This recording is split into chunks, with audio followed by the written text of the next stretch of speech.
Hello and welcome to Questica Politica, your trusted space where global politics meet facts, not frenzy. Today, we will be taking a crisp yet comprehensive look at Operation Sindoor, not just as a military operation, but as an economic inflection point in South Asia.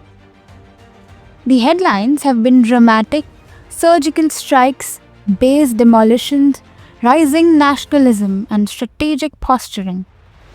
But beneath the dust and din lies a quieter but equally explosive battleground: money. Today's episode is titled Crossfire Economics: How Operation Sindoor Redrew the Fiscal Battle Lines.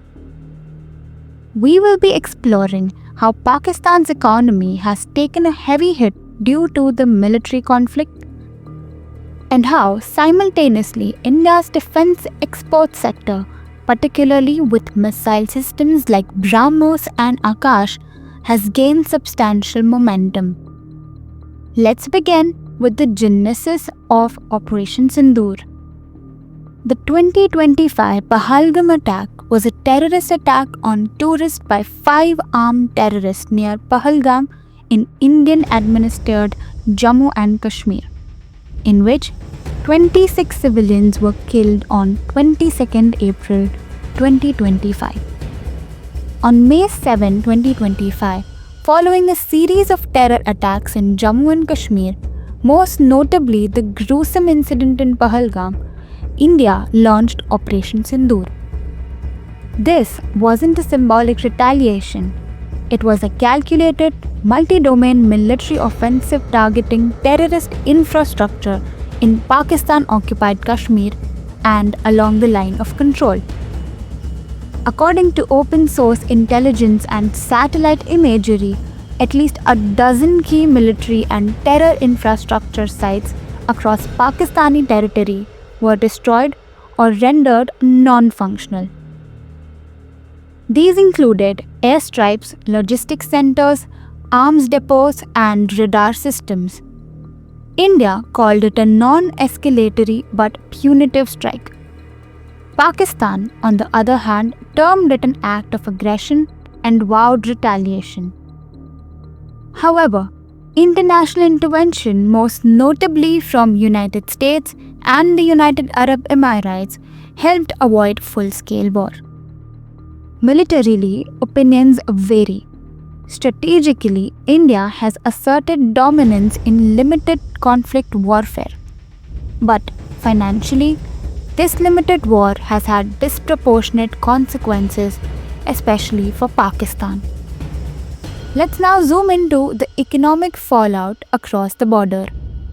Pakistan entered 2025 already battling economic instability, with inflation rates hovering about 28%, forex reserves at a critical low, and repeated IMF loan renegotiations.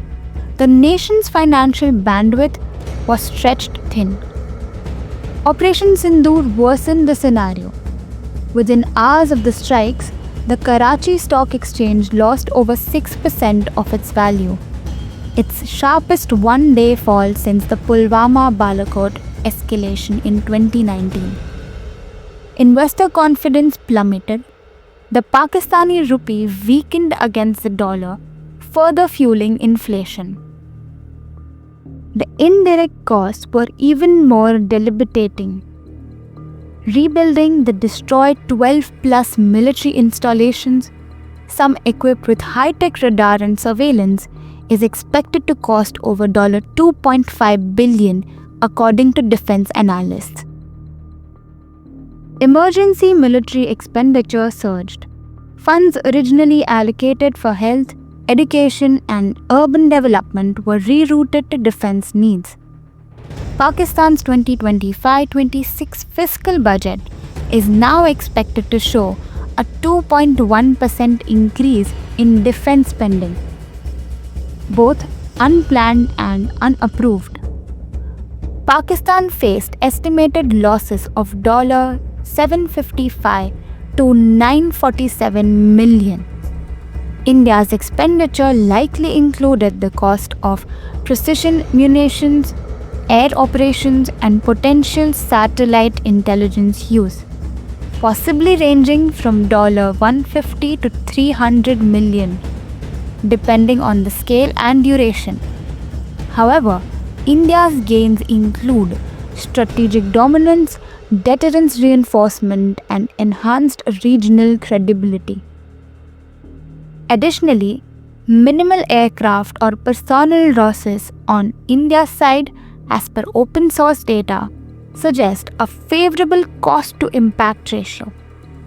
A deeper financial and geopolitical breakdown could further highlight the operation's overall effectiveness. Moreover, the International Monetary Fund, watching from the wings, has delayed its next installment under the Extended Fund Facility, citing concerns over budgetary reprioritization.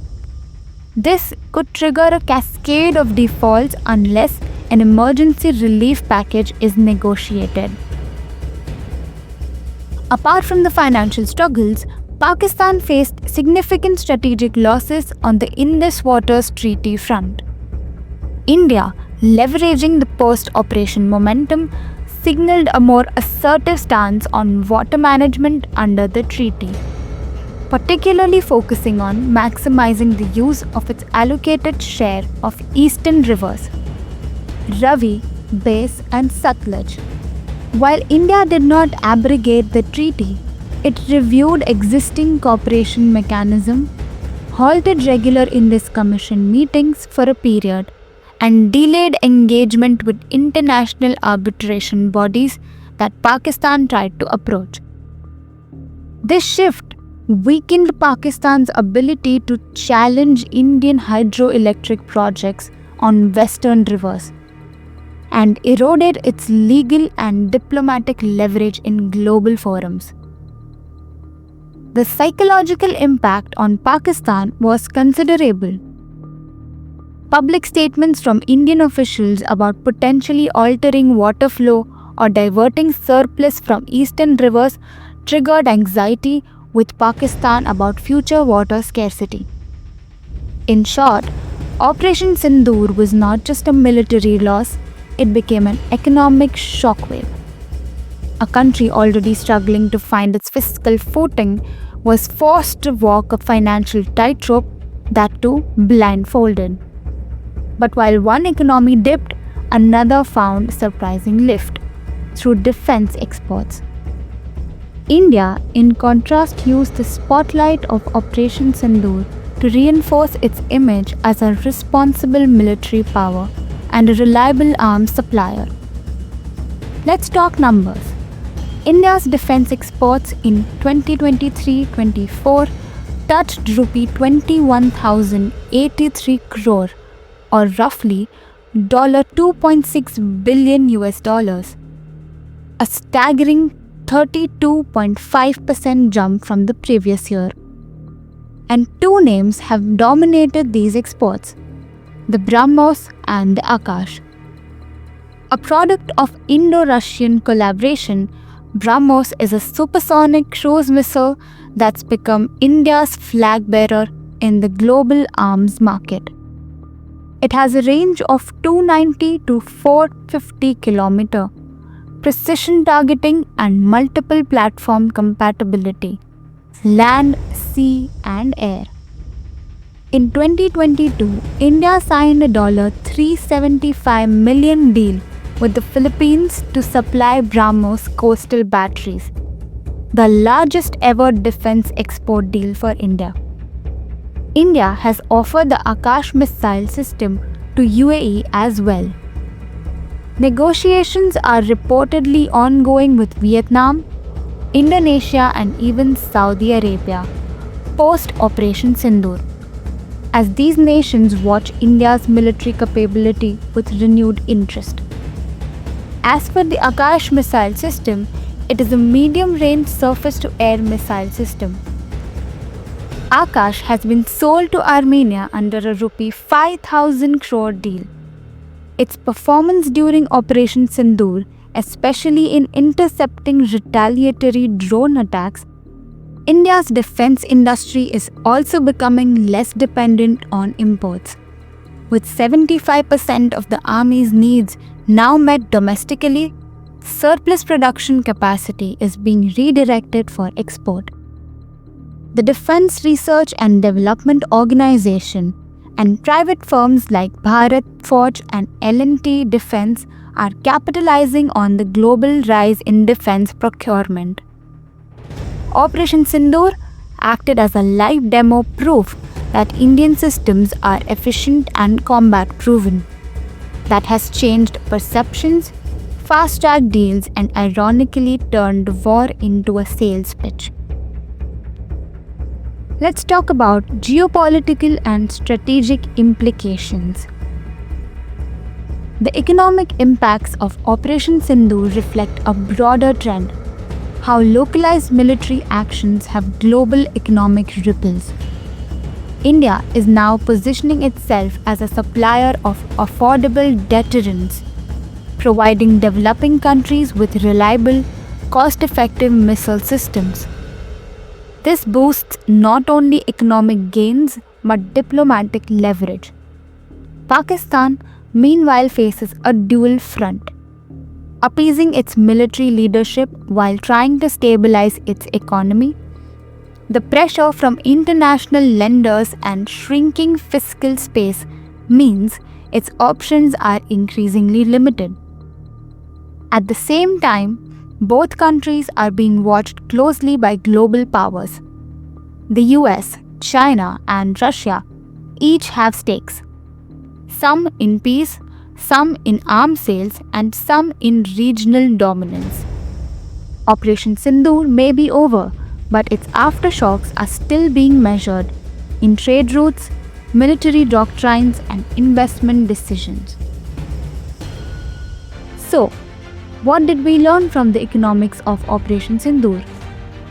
We learned that military confrontations, while short in duration, can have long-term fiscal consequences, especially for fragile economies.